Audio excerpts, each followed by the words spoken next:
Hey, how's it going? It's Steven here from understandingaudio.com, and the first thing I want to say is thank you for checking out this video.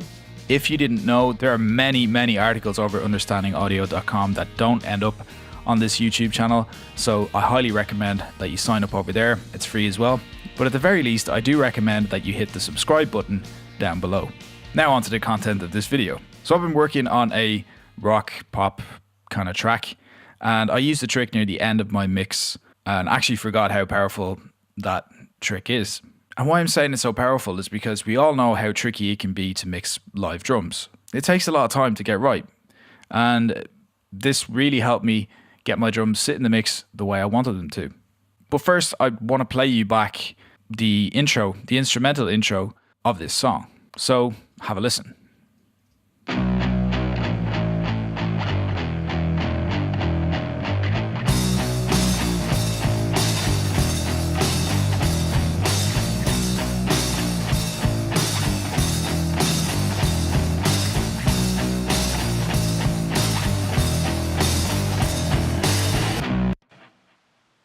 Alright, so the guitars and the bass, they're sounding nice and beefy. They sound the way I want them to sound, given that introduction. But when the drums come in, they don't sit right. Even though, in my opinion, my EQ and compression decisions are good, the drums don't sound as thick and beefy as those guitars and the bass guitar.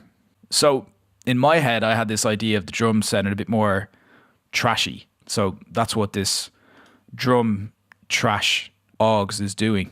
But I'm going to get to that in a little bit, because the trick that I'm talking about here obviously is parallel distortion.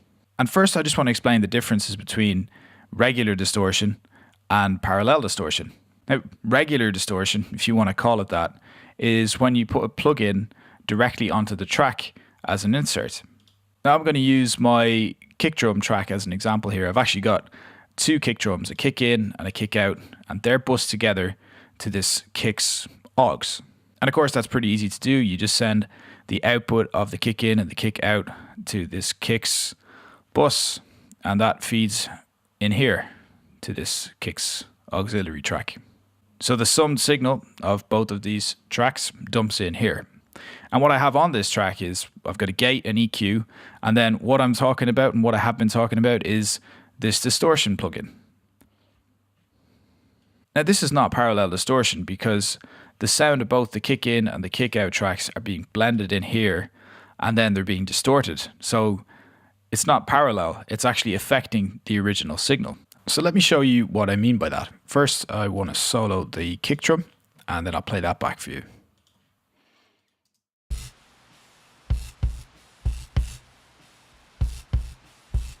This is with distortion in.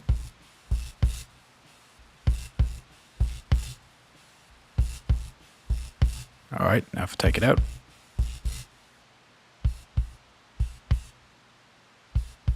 Quite a different sound. Back in. You can hear that it's distorted. Back out. So this effect, even though it's subtle, is affecting the overall sound of the kick drum. It's accentuating it in the mix. It's adding a little bit of color to it so that you can hear it a little bit more. You can pick it out in the mix a lot better. So the plugin I'm using here, you can use any distortion plugin. A lot of people use Sansamp, for example. This is the P&M Distorted, and it's got a few settings on it that are quite useful. There's a low cut and a high cut knob, so you can EQ things, you can filter, you can bandpass if you want, and then it can be bright or dark in color, so that's changing the tonality of the distortion. And you can also have maximum, minimum, or somewhere in the middle level of drive, and also adjust the input and output, which is great. But the most important one, the one that I like the most, is this mix knob. So that determines just how much distortion is being introduced. In this case, it's 36%. Now, if I was to play this back again and really crank the distortion, let's hear what that sounds like.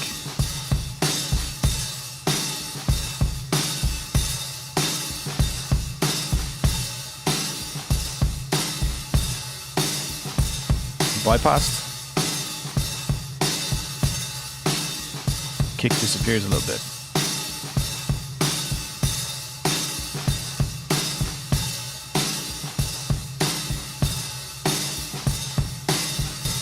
back in. And the way that kick is now really prominent.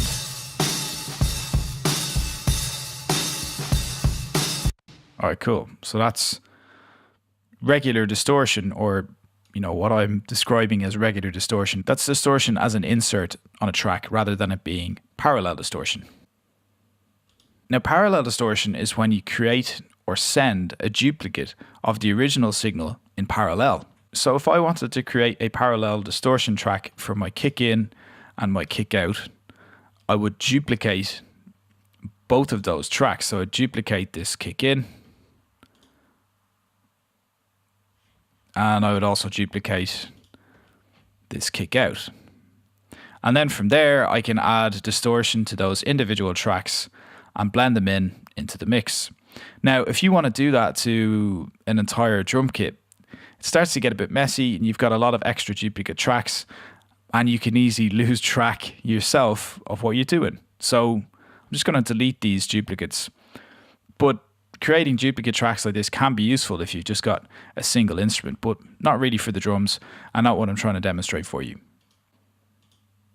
So those duplicate tracks are now gone. So a much better idea is to send a duplicate of all of your drums to a bus. Now, in terms of my mixing template and my method, I always have all of my drum tracks dumping into an all drums bus. And what that is an auxiliary track where the sends of all of my drum tracks, which you'll see down here, they're going to all drums. You might see these two snares track going to snares, but that snare bus itself goes to all drums. So all of my drum tracks, they end up, like I said, dumping in here. So if I wanted to create a parallel distortion track for all of my drum tracks, the easiest thing for me to do is to come over here and create a send to another bus. And that's what I've done up here in send A. I've sent out to this drum trash bus. Now I stuck with that name, even though it's just a parallel distortion track. So I created that send, the drum trash send. I sent the signal at 0 dB, and then that is dumping in here. The input of this auxiliary track, it's essentially an auxiliary effects track, comes in here. Now you could send this drum trash track back into your all drums track to blend it in, but you would probably be creating a bit of a feedback loop. So the best thing to do is to send it to either your stereo bus, or then I have another bus that caters for all of my effects, this all effects bus, so I have it sent there. And I recommend you do the same thing so it doesn't end up feeding back into itself. Something to keep in mind. So first of all, just let me play you what this drum trash track is doing. I'll unmute it and you can hear what the drums sound like.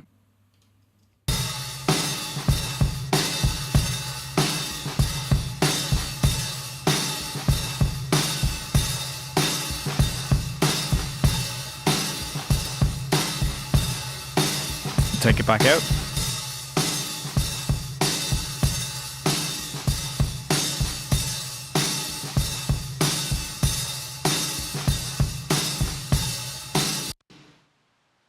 I'm going to put it back in, but this time around just listen out for the snare and then the overall size of the drums with the distortion, with the parallel distortion put back in. So here it is with the parallel distortion on.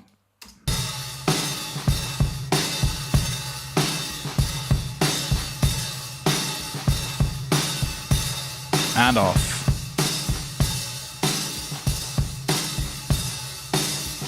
Becomes feeble almost straight away. Back in. There's a slight tonality change as well that you can notice. Back out.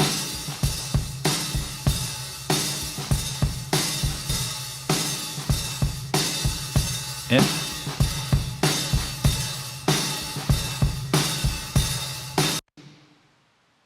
So I already mentioned that I'm sending this out at 0 dB on my send. You could send it at a lower level if you want, but I'm actually controlling the level and how much this is blended into the mix with this fader here. It's at minus 20.6. So what I'm actually doing on this track, well, like I said earlier, I showed you that PM distorted and lots of people use SansAmp. You can also use Lo-Fi. You could use any plugin that you want, really. I'm not using Lo-Fi here to bit crush anything. I'm just using it as a distortion plugin. I have the distortion listed at 9.4. You can, you don't really have to overthink this. You can use any distortion plugin that you want. And that's something that we all tend to do quite a bit, is overthink it. Just stick a good distortion plugin in there that you're happy with and move on. Now I've also got an EQ here taking off a little bit high end. And I've got a one band EQ here that's doing absolutely nothing. The reason why that plugin is there is that you have to be very careful with parallel distortion or any sort of parallel processing that your phase relationship stays consistent. It's very easy for a phase shift to be present when you create a duplicate track. Plugins can introduce delay to tracks, and that will make your drums have a very washy, unclear sound, and that's not what I'm looking for here. I'm looking to dirty up the drum sound, but make sure I can still hear it in the mix. I don't want it to disappear and become all washy. So you might want to flip the phase in and out just to check what your phase relationship is like on your drums if you're setting up something like this. So that's why that plugin's there. I'd already mentioned that I was sending this out at 0 dB from the all drums track into the drum trash augs. Now I'm actually controlling the level with this fader down here. You can see it's at minus 20.6, and that's where I blended it in to taste. That's where you can have a lot of fun with it. You can hear what that effect is doing and how much it affects the mix and how much you want it to affect the mix by using this fader. So I'm just going to play around with this in front of you just to show you the different tones you can get by using this type of parallel distortion.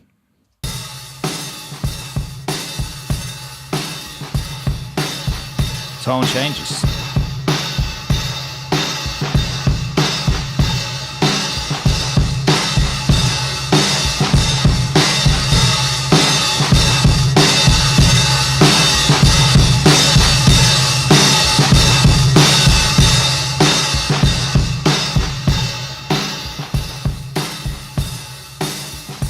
Becomes a lot more clear now.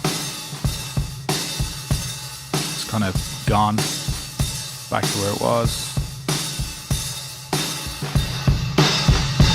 Makes it darker, gets rid of a lot of the high end.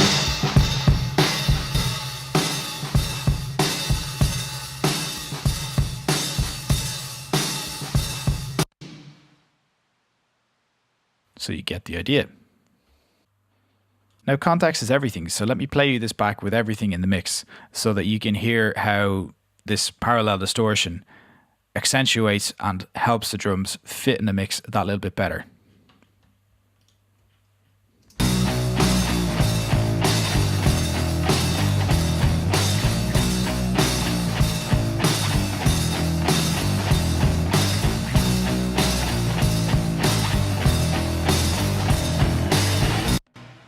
All right, so now I'm going to take it out.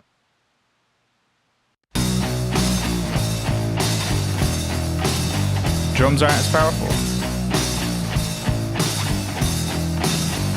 Back in. A little darker, a little nastier.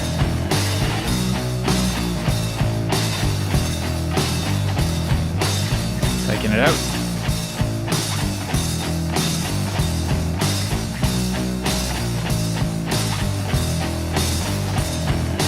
Back in.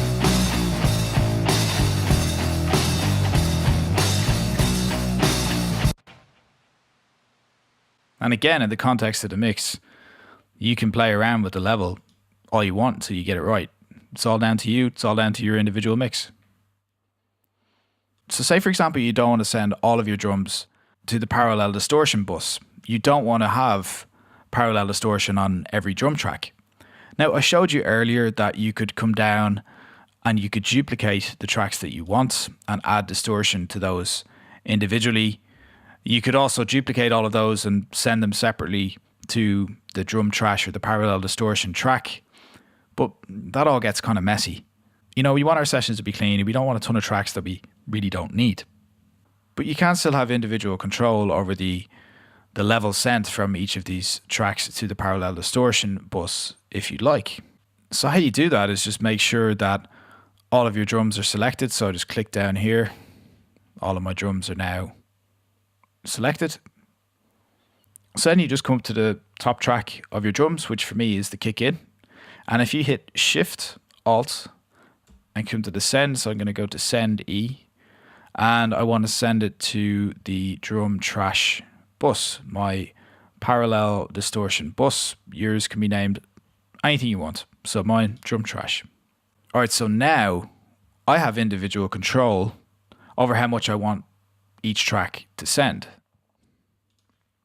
So right now, everything is being sent from the individual tracks and from the all drums bus. So if I just bypass this for a second, I'm going to come down, have a bit of a play with the individual tracks themselves, and I'm going to do that with the drums and the solo, just so you can hear the difference as I add parallel distortion to the various elements in the drums.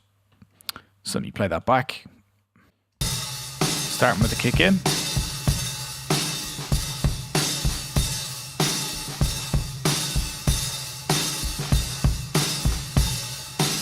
Let's come down to the overheads. Okay, they're on separate tracks now. Hear that on the left?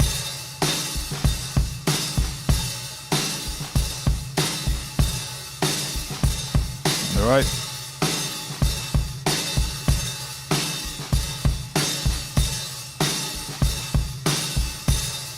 Stereo room.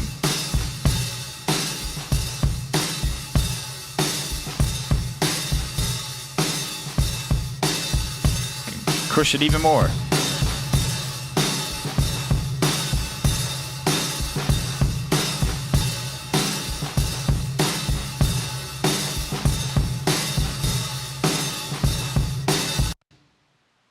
I think you get the idea. There's no need for me to play around anymore. That's all down to you and what you do in your own mix. And what I think that does is gives you a really good idea of all the options that are available to you with parallel distortion. You've seen how you can just apply distortion to a track and it will actually distort the original signal, especially if your plugin that you're using doesn't have a mix control like the one that I was using, this PM Distorted.